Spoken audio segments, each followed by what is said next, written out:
Bonjour à toutes et à tous, bienvenue pour ce nouveau rendez-vous du musée avec TV7. Nous vous accueillons aujourd'hui avec Raphaël Mariani, attaché de conservation, responsable des collections du 19e et des arts décoratifs. Raphaël, nous allons parler de la société Schongauer et de l'histoire du musée. Pourrais-tu nous expliquer comment s'est constituée la société Schongauer et quelle est son histoire? La société Schongauer est une association fondée en 1847 à l'initiative de Louis Hugo. Alors Louis Hugo était archiviste de la ville de Colmar, il était pétri des idéaux démocratiques des Lumières et il avait pour ambition de développer l'enseignement artistique à destination des jeunes dessinateurs des manufactures d'impression sur étoffe de la région. Et pour ce faire, il a souhaité constituer une collection de gravures, une collection d'estampes, car c'était le moyen le plus économique d'accéder au modèle antique. Le premier but de la société Schongauer a donc été de constituer cette collection de gravures. Elle s'est placée sous le patronage de l'artiste le plus célèbre de Colmar, un peintre et graveur du XVe siècle, Martin Schongauer. Le musée ouvre en 1853. Que peut-on trouver dans les salles? Quelles sont les collections? En fait de salle, le musée est limité à la chapelle de l'ancien couvent des Dominicaines d'Unterlinden. La société Schongauer y présente la mosaïque de Bergheim, découverte près de Colmar, une mosaïque gallo-romaine, également les primitifs rénans et des sculptures médiévales qui proviennent pour la plupart du séquestre révolutionnaire dans les établissements religieux de Colmar et de sa région. On y trouve donc dès l'origine le retable d'Issenheim et aussi des œuvres de Martin Schongauer comme le retable d'Orlier ou le retable des Dominicains de Colmar. Pour revenir à la société Schongauer, qui sont les membres de la société Schongauer? Comment ont-ils créé les collections du musée? Alors, les membres de la société et les membres des comités du musée sont très liés à l'industrie locale. Pour ces membres de la société Schongauer, le musée est vraiment l'image et l'orgueil de la région. Et dès sa création, la société a bénéficié du soutien de collectionneurs et de mécènes issus des grandes familles de l'industrie alsacienne.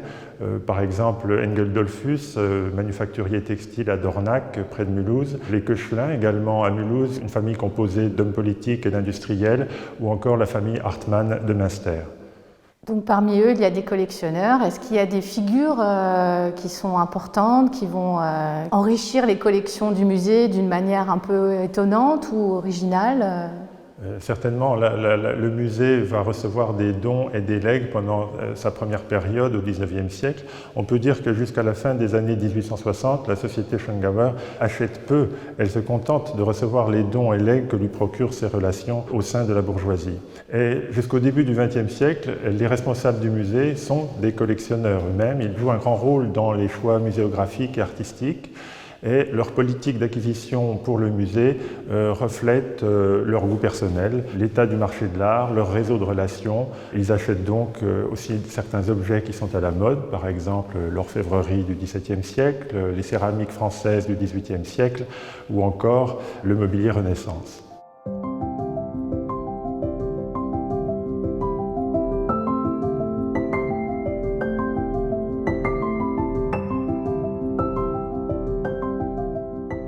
Il y a eu plusieurs périodes pour la constitution des collections. Est-ce que tu pourrais nous parler d'un collectionneur ou d'une collectionneuse en particulier qui a œuvré pour le musée à enrichir les collections? Au XIXe siècle, les collections du musée sont dominées par la figure d'Edmond Fleischhauer. Il était issu de la bourgeoisie protestante locale et c'est le fondateur de la Chambre de commerce et d'industrie de Colmar. Il a été également vice-président de la société.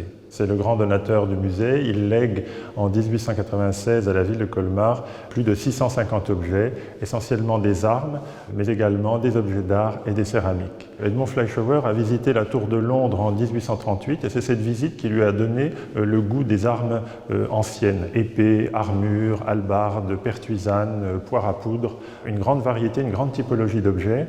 Mais c'est aussi grâce à lui que le musée a pu récupérer des armes qui avaient été un peu oubliées dans l'ancien collège jésuite de Colmar, qui étaient des armes provenant du séquestre des biens du duc des Deux-Ponts en 1793. Et parmi elles se trouvait le bouclier des Ribaupierre qui est exposé dans cette salle. C'est un des plus beaux boucliers d'apparat de l'espace germanique à la Renaissance. C'est un type d'objet que l'on connaît plutôt en Italie avec des décors mythologiques.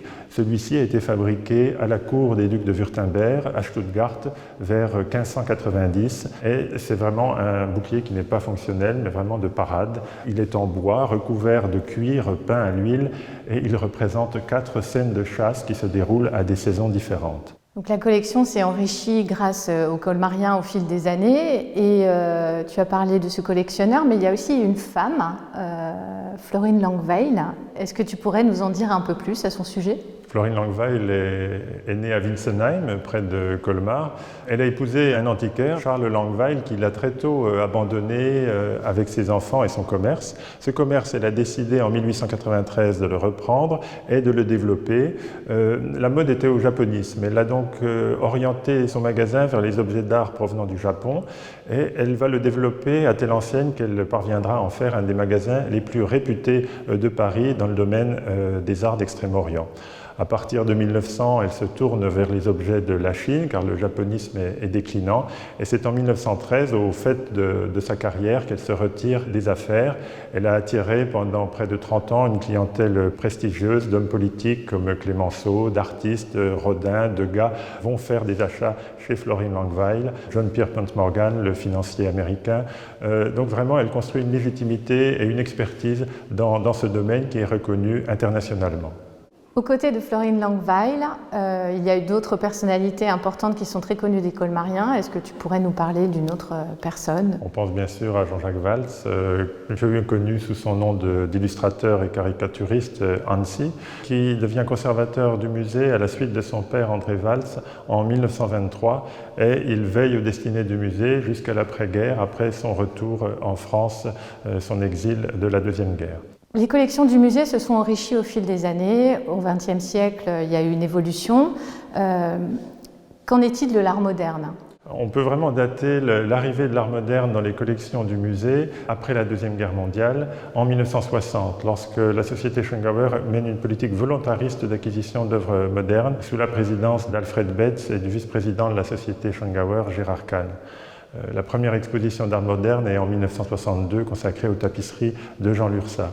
Et à l'issue de l'exposition, la Société Schongauer va passer commande d'une tapisserie monumentale à Lurçat, La Flamme et l'Océan. Les années 60 se poursuivent avec des expositions rétrospectives consacrées à des artistes tels que Georges Rouault, Fernand Léger. Et l'exposition est vraiment le point d'appui des acquisitions, car chaque exposition est suivie d'un don de l'artiste ou d'un achat. Depuis 2015, le musée a été agrandi, il y a une rénovation par Herzog et de Meuron. Qu'en est-il pour ces collections ? On peut dire que le musée aujourd'hui veut assumer la diversité de ses collections et accomplir sa vocation encyclopédique qui est la sienne depuis le XIXe siècle. D'une part, une collection de primitifs rénants autour du retable d'Isenheim de réputation internationale, une collection d'art moderne de haut niveau qui a bénéficié de cette extension en 2015 et également, il ne faut pas l'oublier, un musée de territoire centré sur Colmar et sa région par le biais de l'archéologie mais également des arts décoratifs et de l'histoire locale qui balaie une longue période du XVIe jusqu'au XXe siècle.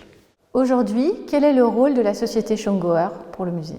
Aujourd'hui, comme en 1853, à la création du musée, la Société Schongauer gère et administre le musée Unterlinden. C'est-à-dire, ce n'est pas seulement une société d'amis, elle décide de la politique d'exposition, d'acquisition, de restauration des collections, mais également des événements organisés à destination des différents publics. Elle a donc un rôle actif, elle rassemble plusieurs centaines de membres et chacun peut y adhérer, encore aujourd'hui, sans avoir de connaissances particulières dans le domaine de l'art. C'est une association vivante qui est un cas particulier, on pourrait dire, au sein du paysage muséal français, dans la mesure où c'est une des rares associations à gérer un musée d'une telle importance. Merci Raphaël pour tous ces éléments concernant l'histoire du musée et la Société Schongauer. Et quant à nous, nous nous retrouvons le mois prochain pour un nouveau rendez-vous du musée.